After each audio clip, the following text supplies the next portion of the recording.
आज के इस वीडियो में जो कि ऑडियो है, जहाँ पर हम लोग प्राचीन भारतीय इतिहास लेखन के बारे में समझेंगे। जो कि पहला इंट्रोडक्शन पार्ट था, तो सेकंड में हम लोग प्राचीन भारतीय इतिहास लेखन के बारे में समझेंगे।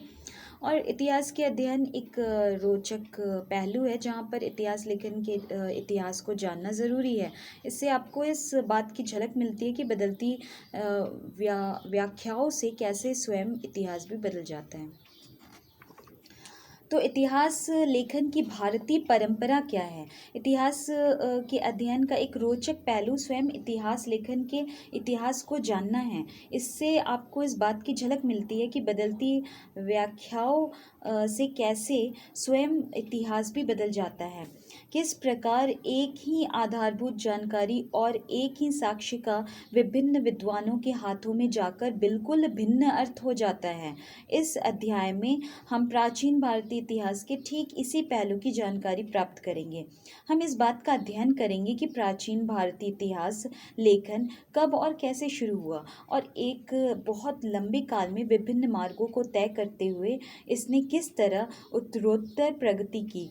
बहुत से विदेशी विद्वानों का मत था कि भारतीयों में इतिहास लेखन की कोई समझ नहीं थी और इतिहास के नाम पर जो कुछ भी लिखा गया था वह बिना किसी अर्थ वाली कहानी से अधिक कुछ नहीं है।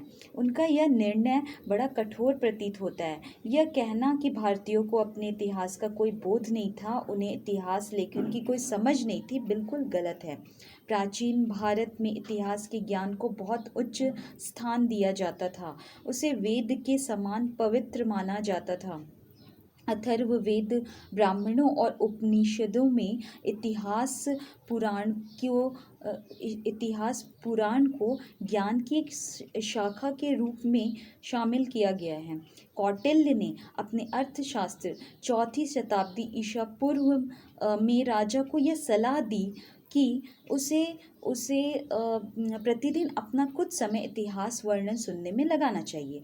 पुराणों के अनुसार इतिहास के ये विषय सर्ग, सृष्टि की उत्पत्ति, प्रतिसर्ग, सृष्टि का प्रत्यावर्तन एवं प्रतिविकास, मनवंतर, समय की आवृत्ति, वंश, राजाओं और ऋषियों की वंशावली और वंशानुचरित, कुछ चुने हुए पात्रों की जीवनियाँ।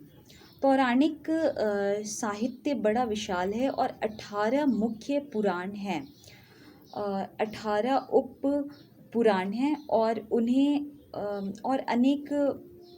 अनेक अन्य ग्रंथ हैं।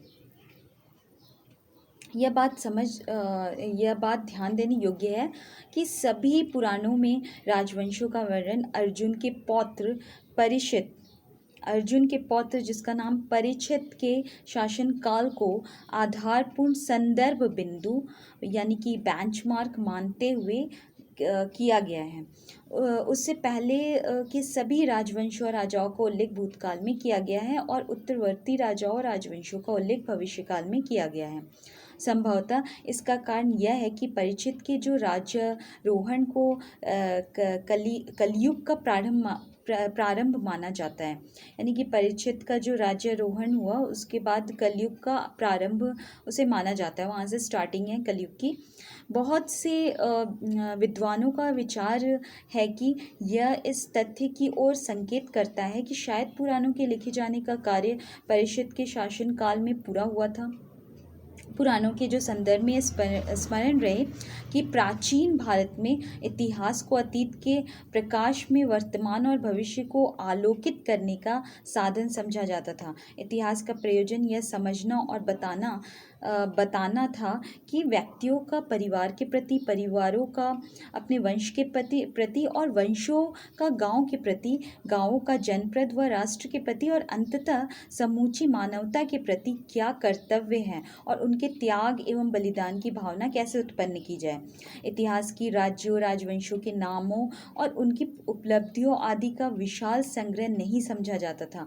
इसे सांस्कृतिक और सामाजिक चेतना जागृत करने का एक सशक्त साधन माना जाता था। शायद इसलिए वर्षा ऋतु में और त्योहारों एवं पर्वों के अवसर पर प्रत्येक गांव और नगर में पुराणों, वाचन और श्रवण वार्षिक समारोह का एक आवश्यक अंग था। हो सकता है कि पुराना आधुनिक इतिहास लेखन की कसौटी पर खरे न उतरे, अथवा उन्होंने इसे लिखा है, उन्हें इतिहासकार के शिल्प विधान का ज्ञान न हो, किंतु उन्हें अपने कार्य के प्रयोजन और स्वयं इतिहास के प्रयोजन की पूरी जानकारी थी। ए एफ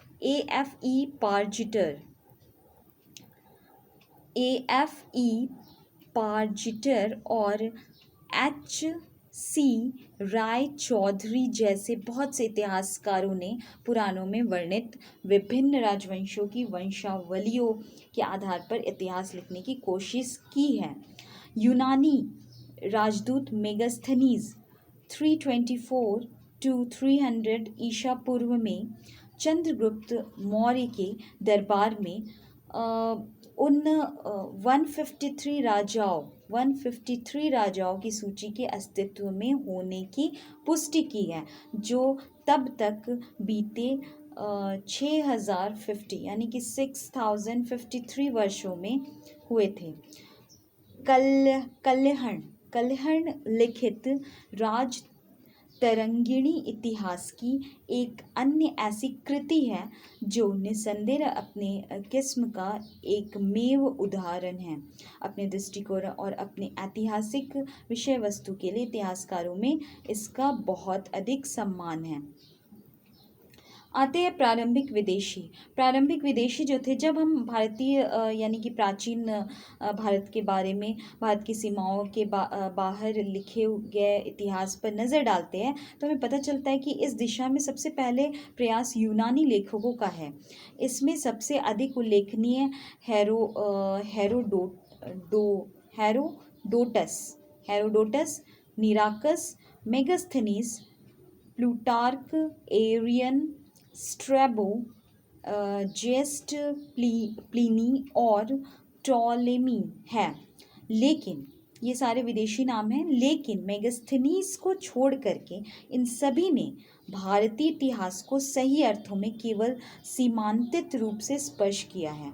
उनका सरोकार अधिकांशतः भारत के उत्तर पश्चिमी भागों और प्रधानतः उन क्षेत्रों से ही रहा जो फारस, पर्शिया और यूनान के क्षत्रपों के राज्यों के भाग थे, अथवा जहां सिकंदर का अभियान हुआ था। मेगास्थनीज ने अपनी पुस्तक इंडिका नामक पुस्तक में विस्तार पूर्वक लिखा है, लेकिन यह पुस्तक आज हमें उपलब्ध नहीं है। हमें मेगास्थनीज द्वारा लिखित बातों का पता डायोडोरस, स्ट्रैबो और एरियन के लेखों में शामिल अनेक उदाहरणों से लगता है। यह बहुत स्पष्ट है कि मेगास्थनीज को भारतीय समाज और सामाजिक व्यवस्था की बहुत कम जानकारी थी। उदाहरण के लिए उसने लिखा है कि भारतीय समाज 7 जातियों पर आधारित था। ऐसा प्रतीत होता है कि मेगास्थनीज के लेखों में जो विसंगतियाँ पाई जाती है उनका कारण यह है कि उसे किसी भारतीय भाषा का ज्ञान नहीं था, वह अपनी भारतीय समाज का अंग नहीं था और इसलिए यहाँ के जनमानस से परिचित नहीं था। यह बड़े आश्चर्य की बात है कि ईसा की पहली कुछ शताब्दियों के दौरान भारत के साथ गहरे व्यापारिक संबंधों के बारे में उस काल की भारतीय साहित्य परंपरा में इतने कम उल्लेख मिलते हैं।